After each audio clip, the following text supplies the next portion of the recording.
तो ठीक है, आज अपन अकाउंटेंसी का सबसे पहला चैप्टर शुरू करते हैं।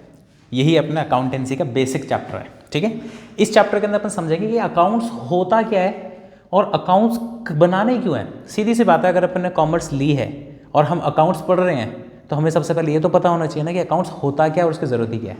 ठीक है, तो इस चैप्टर का जो नाम है, इस चैप्टर का नाम है introduction to accounting. Introduction to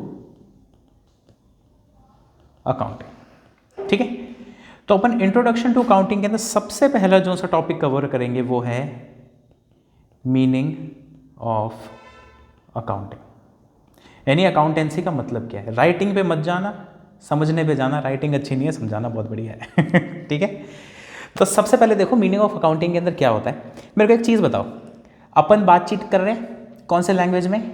Hindi में।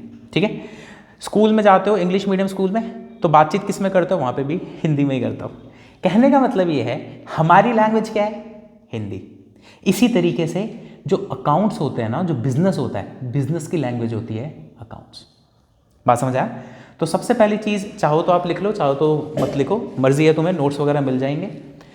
और एक चीज़ मैं अभी बता दूं, पहली क्लास है, मिक्स मत करना। मिक्स का मतलब थोड़ा सा मेरे से पढ़ लिया, थोड़ा सा स्कूल वाली मैडम से पढ़ लिया, थोड़ा सा साथ पड़ोसी के पापा से पढ़ लिया, थोड़ा सा यूट्यूब से पढ़ लिया, यूट्यूब के अंदर भी अलग अलग टीचर से पढ़ लिया। ये अगर मिक्सिंग करोगे ना तो तुम्हें सब पागल लगेंगे। एक आदमी सिर्फ तुम ही होगे जो तुम्हें लगेगा कि हाँ मैं सही हूँ, सब पागल लगेंगे। तो यानी अगर यहाँ से कर रहे हो तो यहीं से फॉलो करना। कुछ चीज़ें मैं अभी बताऊँगा, कुछ चीज़ें वक्त आने पे बताऊँगा, सारा अभी नहीं बताऊँगा। स्लोली एंड ग्रेजुअली जैसे जैसे तुम्हारा लेवल बढ़ेगा उस हिसाब से बताऊँगा। तो सबसे पहली चीज़ हम क्या बोलते हैं कि अकाउंटिंग क्या है। अकाउंटिंग लैंग्वेज है, इज लैंग्वेज ऑफ बिजनेस। ये बात तो समझ आती है कि बोलचाल की बात है। इसीलिए पता है मैं एक चीज़ बोला करता हूँ कि ना सिर्फ खाते बनाना यानी अकाउंट्स बनाना ये अपना काम नहीं है। अकाउंट्स बनाने के लिए तो अकाउंटेंट होता है। तो सवाल उठता है कि हमें अकाउंट्स क्यों सीखनी है? हमें अकाउंट्स इसलिए सीखनी है क्योंकि एक बात हर क्लास में बोली है मैंने कि जो किताबें हैं यानी जो बुक्स ऑफ अकाउंट्स है ना, वो कुछ बोलती हैं और वो क्या बोल रही है ये समझना एज अ बिजनेस ओनर हमें आना चाहिए। क्योंकि बात देखो, सारे के सारे अकाउंटेंट दूध के धुले होते हैं क्या? क्या तुम्हें लगता है कि सारे के सारे बिल्कुल सच्चे दूध के धुले होते हैं? कोई भी नहीं होता। तो मान लो गलती से आपने ऐसे अकाउंटेंट को रख लिया जो कि फ्रॉड है, तो तुम फ्रॉड कैसे पकड़ोगे? वो कैसे पकड़ोगे? अगर तुम्हें अकाउंट्स आते हुई तो। ठीक है, अब अपन नेक्स्ट लाइन में लिखते हैं, accounting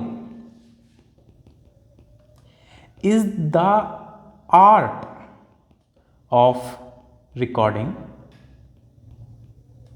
classifying and summarizing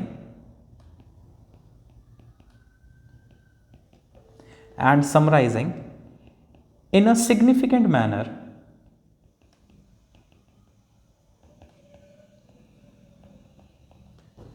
and in terms of money। आगे हम लिखेंगे and then interpreting the results। अब ये क्या अजीब सा लिख दिया मैंने, इसको समझाता हूं। तो देखो, सबसे पहले अपन बात क्या कर रहे हैं कि accounting is the art of recording.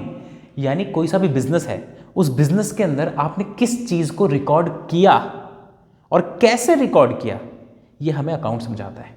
ठीक है, तो सबसे पहली चीज तो हमने यहां पे लिख दी कि accounting is the art of recording. अब एक चीज देखो, जो बहुत बड़े बिजनेस होते हैं ना, उनके ऐसा नहीं होता कि 10, 50, 100 ट्रांजैक्शन होती है, उनकी हो सकता है करोड़ों की ट्रांजैक्शन हो रही हो। तो अब क्या होता है कि बिजनेस अगर सिर्फ नॉर्मल रिकॉर्ड ही रिकॉर्ड करे जा रहा है तो इसमें तो बहुत ज्यादा कंफ्यूजन हो जाएगा। सोच के देखो, डेली की अगर 50 लाख ट्रांजैक्शन भी हैं बड़े बिजनेस की, तो एक साल में कितनी सारी ट्रांजैक्शन हो जाएंगी। तो किसी समझदार आदमी ने बोला कि आप ना सिर्फ रिकॉर्ड मत करो, एक जैसी ट्रांजैक्शंस को एक जगह लिख दो। मान लो अगर आपने सेल करी ना, तो सारी सेल की ट्रांजैक्शन एक जगह लिख दो, सारी परचेज की ट्रांजैक्शन एक जगह लिख दो। ऐसे करके इन ट्रांजैक्शंस को ग्रुप बना दो। बात समझ आया? तो ग्रुप बनाने की जो प्रोसेस है ना, हम उसे बोलते हैं क्लासिफाई। यह हमारा सेकंड स्टेप होता है। सबसे पहले हमने क्या किया था? हमने रिकॉर्ड किया था, उसके बाद में हमने क्या किया? उसको क्लासिफाई कर दिया। अब एक समझदार आदमी और आया, उसने बोला क्लासिफाई करने से बिजनेस ओनर को तो कोई फायदा ही नहीं है। बिजनेस ओनर यहाँ पे सारी क्लासिफिकेशन पर कैलकुलेटर लेकर थोड़ी बैठेगा कि हाँ भाई मेरे को कितना प्रॉफिट हुआ कितना लॉस हुआ। तो तीसरे समझदार आदमी ने ये बोला कि आप सिर्फ क्लासिफाई मत करो, क्लासिफाई करने के बाद प्रॉफिट या लॉस कुछ निकाल के तो दो। तो तीसरे समझदार आदमी ने बोला आप अब समराइजिंग करेंगे। समराइजिंग का मतलब ये है कि आपने एक जैसी ट्रांजैक्शन का फाइनल रिजल्ट क्या है ये बताओ। फॉर एग्जाम्पल सेल अगर 10,000 की है और परचेज आपने 6,000 की करी थी, तो यानी 4,000 का प्रॉफिट हो गया। तो आप बताओ कि 4,000 का प्रॉफिट हुआ, ठीक है। तो अगले स्टेप में हम क्या करते हैं, समराइजिंग करते हैं उसकी, ठीक है। आगे ये बोल रहा है in a significant and in terms of money. ये बहुत इंपॉर्टेंट है, ये बहुत इंपॉर्टेंट है। क्यों इंपॉर्टेंट है? अब देखो, अब जैसे कि मान लो मेरे को ना अपना बिजनेस चला रहा हूँ मैं यहाँ पे, और बीच में क्या होती है, कभी बिजनेस के अंदर अच्छा दिन नहीं हुआ तो फैमिली आई, फैमिली ने मेरे को सांत्वना दी, मेरे को समझाया, जिसके कारण मैं वापस दमखम से अपना बिजनेस ग्रो कर रहा हूँ। ऐसे केस में बताओ, जो मेरे को फैमिली की तरफ से लव एंड अफेक्शन मिला, मैं उसको बुक्स की एंट्रीज में थोड़ी दिखाऊंगा, बिजनेस में थोड़ी दिखाऊंगा, क्योंकि वो लव एंड अफेक्शन की फॉर्म है, उसको हम मनी के टर्म्स में तो बता ही नहीं सकते। और हमने अभी तक ये समझ लिया कि हम सिर्फ अकाउंट्स में वही चीज़ें रिकॉर्ड करते हैं कहीं ना कहीं जो हमें बिजनेस में मदद कर रहा है, बिजनेस के अंदर चलन हो रहा है, और बिजनेस के अंदर चलन होता है सिर्फ और सिर्फ पैसे का, ठीक है। तो हमें एक चीज़ ध्यान रखनी है कि अकाउंट्स में हम सिर्फ उन्हीं चीज़ों की एंट्री करेंगे जिनको हम मनी यानी रुपये की फॉर्म के अंदर बता पा रहे हैं। यानी मदर्स लव आएगा कि नहीं आएगा? नहीं आएगा। ब्रदर का प्यार नहीं आएगा, सहेली का प्यार वो भी नहीं आएगा, ठीक है। तो जो सी चीज़ मनी की फॉर्म में नहीं है हम उसको रिकॉर्ड नहीं करते, जो मनी की फॉर्म में हम उसको रिकॉर्ड कर लेते हैं। और उसके बाद में जो भी हमने काम किया है वो ओनर के पास चला जाता है, और ओनर इंटरप्रेट करता है रिजल्ट्स को, इंटरप्रेट करता है रिजल्ट्स को, यानी वो बताएगा कि हमारा पिछली बार से ज़्यादा प्रॉफिट हुआ या कम प्रॉफिट हुआ, लॉस कम हो रहा है या ज़्यादा हो रहा है। तो फाइनल स्टेप होता है हमारा इंटरप्रेटिंग का। बात समझ आ गई? बहुत आसान है। अब अगला टॉपिक हम करेंगे, मीनिंग तो ढंग से समझ आ गया होगा। अब अपन अगला टॉपिक करते हैं objectives of accounting. Objectives of accounting, इसको आसान भाषा में बोलूं तो अकाउंटिंग करनी ही क्यों है, अकाउंटिंग का उद्देश्य क्या है, ठीक है। तो सबसे पहली बात आप लिखेंगे accounting maintains records. Second point लिखेंगे डिटरमाइंस प्रॉफिट और लॉस।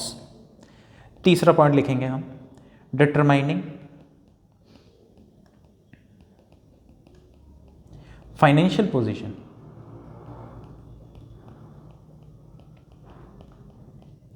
चौथा पॉइंट लिखेंगे facilitates decision making.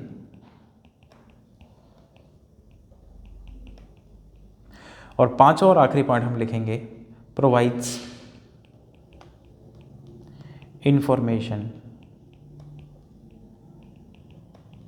To users. ये बड़ा आसान सा पॉइंट है, 5 पॉइंट है और पांचों के पांचों जवाब तुम खुद दोगे। तो ऑब्जेक्टिव्स ऑफ अकाउंटिंग के अंदर अपन सबसे पहले ये देख रहे हैं, सबसे पहला स्टेप है अकाउंटिंग मेंटेन्स रिकॉर्ड्स। रिकॉर्ड्स यानी अपन ने जो जितने भी ऊपर रिकॉर्ड्स बनाए थे डेफिनेशन में जो अपन ने देखा था उस सब की रिकॉर्डिंग रखता है। इसका दूसरा मतलब ये भी होता है कि आप चीज़ों को ना एक सीक्वेंस में लिखना शुरू कर देते हो, ठीक है। अब सेकेंड पॉइंट ये कह रहा है accounting determines profit and loss. हमने ऊपर भी देखा था समराइजिंग के अंदर हम क्या कर रहे थे, प्रॉफिट या लॉस निकाल के दे रहे थे ओनर को। तो इसके सेकंड ऑब्जेक्टिव क्या है कि हमें प्रॉफिट या लॉस निकालने में मदद करता है।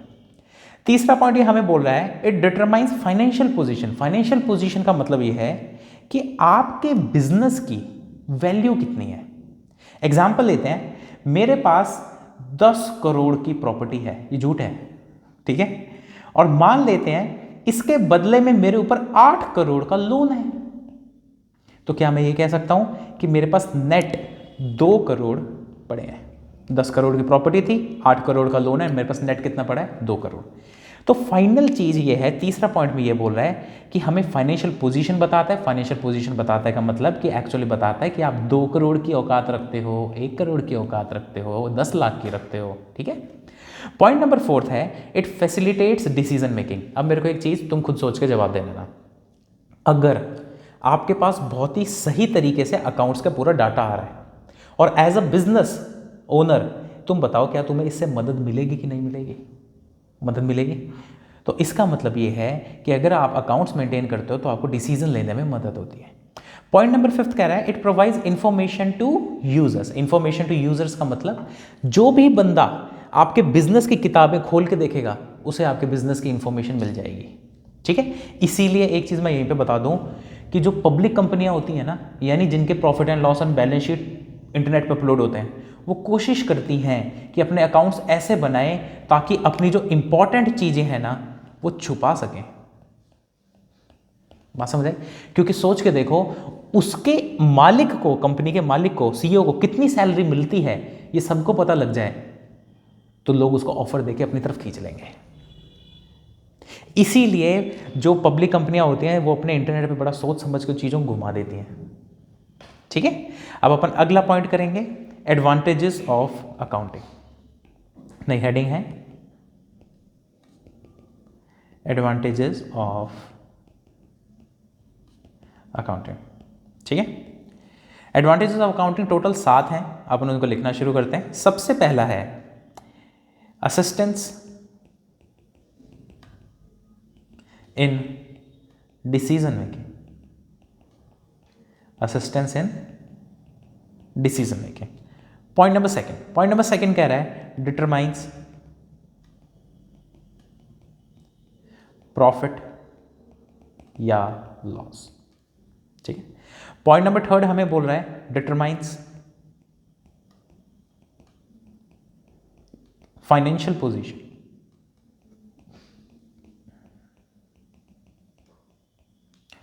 अगला पॉइंट हमें आगे बोल रहा है, point number 4 replaces memory.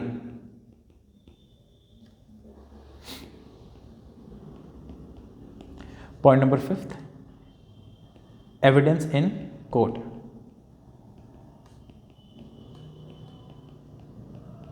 Point number 6 facilitates loan. Point number 7 facilitates settlement of taxes, ठीक है। अब इसको मेरे को पढ़ाने की जरूरत नहीं पड़ेगी, बिल्कुल आसानी से वैसे ही समझ आ जाएगा। सबसे पहली मेरे को चीज बता दो, क्या कंपनी के मालिक को डिसीजन लेने में मदद मिलती थी? पॉइंट नंबर 1 हो गया असिस्टेंस इन डिसीजन मेकिंग। क्या कंपनी के मालिक को प्रॉफिट कितना हुआ या लॉस हुआ पता लगता था? पॉइंट नंबर 2 हो गया डिटरमाइंस प्रॉफिट या लॉस, ठीक है। क्या कंपनी के मालिक को यह पता लगता था कि उसके बिजनेस की औकात फाइनली कितनी है, 2 करोड़, 10 करोड़ या 10 लाख? पॉइंट नंबर 3 हो गया डिटरमाइंस फाइनेंशियल पोजीशन। उसके बाद एक चीज बताओ, क्या मुकेश अंबानी इतनी सारी करोड़ों ट्रांजैक्शन अपने दिमाग में याद रख सकता है? नहीं रख सकता। तो इसलिए पॉइंट नंबर 4 हो गया रिप्लेसेस मेमोरी, ठीक है। अगला पॉइंट है evidence in court. Evidence in court, चलो यही समझा लेते हैं। एविडेंस इन कोर्ट का मतलब यह है कि अगर आप अपने बुक्स ऑफ अकाउंट बिल्कुल ढंग से मेंटेन कर रहे हो तो पूरी दुनिया को उस पर विश्वास होगा, हाँ कि ना, ठीक है। तो एक चीज बताओ, कभी कोई आप पे ऐसा बोले कि इसने फ्रॉड किया है तो आप कोर्ट में जाओगे, आप अपने खाते दिखा दोगे कि साहब हमने कोई फ्रॉड नहीं किया, ठीक है। तो कहने का मतलब यह है कि कोर्ट जो है ना वो आपके अकाउंटिंग के सारे डाटा को एविडेंस मानता है कि आप सच बोल रहे हैं, ठीक है। वो क्या होता है, कैसे होता है, वो अपना मैटर नहीं है, लेकिन हो जाता है, वो प्रूफ होता है। अगली चीज बताओ, मेरे को एक चीज बताना, अगर किसी कंपनी के पास अगर फाइनली 10 करोड़ रुपया कैश में पड़ा है, या फिर हम यूं कह सकते हैं उसकी फाइनेंशियल पोजीशन के अंदर हमें पता लग रहा है कि उसके पास 10 करोड़ रुपया पड़ा है, तो एक चीज बताओ, क्या 1 लाख का लोन देने में बैंक झिझकेगा या आराम से दे देगा? आराम से दे देगा।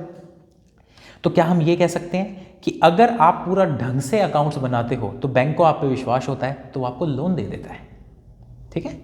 और हम 7वां पॉइंट करते हैं, final point, settlement of taxes. Settlement of taxes क्यों? क्योंकि गवर्नमेंट को भी आप पे विश्वास होता है कि जो आपने खाते बनाए हैं उसके हिसाब से जो टैक्स बना है वो टैक्स सही बना है। समझ आ गई बात? तो एक 7 पॉइंट क्या है? डिसीजन लेने में मदद करता है, प्रॉफिट या लॉस बताता है, बिजनेस की औकात बताता है, मेमोरी को रिप्लेस कर लेता है, कोर्ट में एक तरीके से एविडेंस जाता है, लोन लेने में मदद करता है और फाइनली टैक्सेस के सेटलमेंट में मदद करता है। ठीक है, अब अपन एक आखिरी टॉपिक करते हैं आज की क्लास का, वो है limitations of accounting. Limitations of accounting. सबसे पहला पॉइंट हम लिखते हैं not fully exact. Second point है इग्नोर्स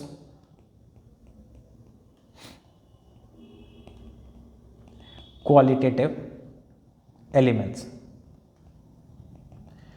पॉइंट नंबर थर्ड बोल रहा है ignores price level changes. Writing अच्छी है ना मेरी, इसलिए मैं बोल रहा हूं ताकि इनको समझ आ जाए वरना समझ ही नहीं पाएंगे तो मैं बोल भी रहा हूं ignores price level changes. Point number fourth बोलता है हमें विंडो ड्रेसिंग।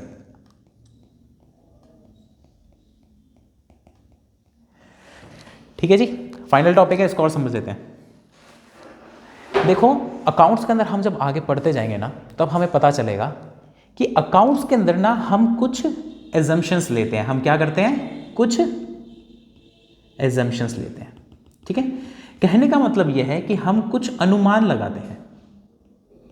ठीक है, तो एक चीज बताओ, अगर हम किसी चीज में कोई गैस वर्क कर रहे हैं यानी अनुमान लगा रहे हैं, तो जो रिजल्ट आएगा वो एग्जैक्ट तो हो ही नहीं सकता।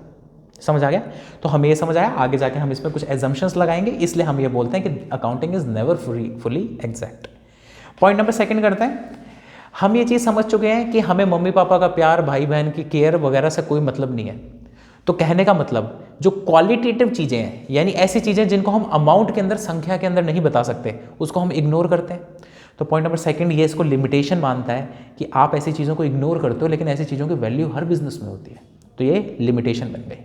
ठीक है, पॉइंट नंबर थर्ड की बात करने से पहले तो मेरे को ये बता दो, रिलायंस की जोन सी बैलेंस शीट 1990 में इन्होंने बनाई होगी, ठीक है 1990 में बनाई होगी, क्या वही सेम के सेम रेट के हिसाब से 2023 चल रहा होगा? क्या रेट में चेंजेस आए होंगे?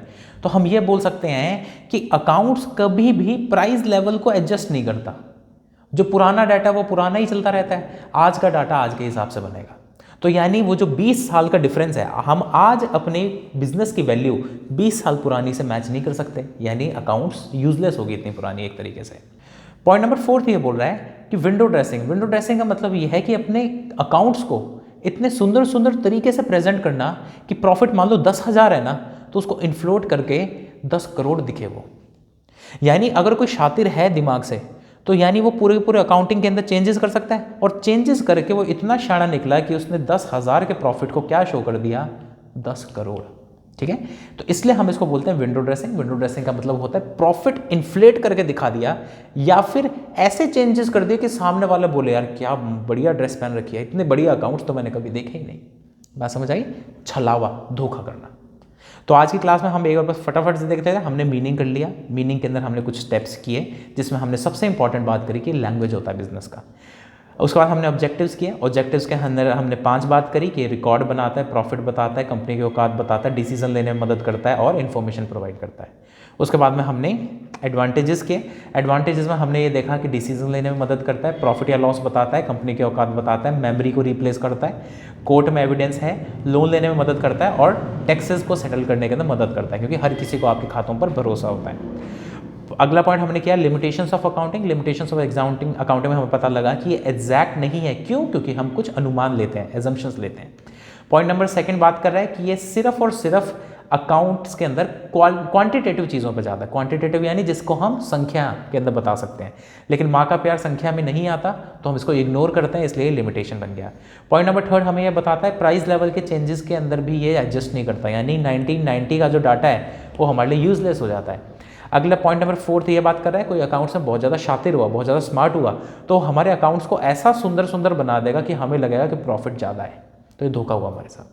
ठीक है, तो इसी के साथ अपन अगली क्लास में मिलेंगे और याद रखना, टीचर्स को मिक्स मत करना, खास करके मेरे को तो बिल्कुल भी मत करना, क्योंकि मेरे को मिक्स करोगे ना तो तुम झूल जाओगे, मैंने बहुत देखा है झूलते हुए। ठीक है, बाय बाय।